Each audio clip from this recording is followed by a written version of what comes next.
Сәлем достар. Менімен бірге жақсыраққа өзгер. Кеттік. Бүгін марафонның екінші күні. Екінші күнде қандай жазып отырғанын бірге көрейік. 3 бет кітап оқу деген жазып отыр екен. Давайте ендеше қызықты бір кітап оқып шығайық. 3 бет міндетті түрде. Кітап ол білім қазығы және де адамның сөйлеу қабілеті, оны сөздік қорын дамытады.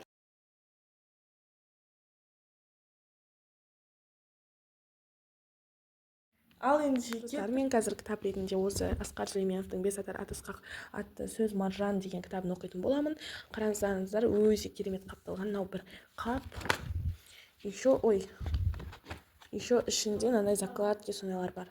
Міне бұл кітапты мен мүлдем оқып көрмегенмін. Тағы да бір қызықты нәрсе айтып кетейін. Бұл хикая деген Бесатар деген бөлек аты екен.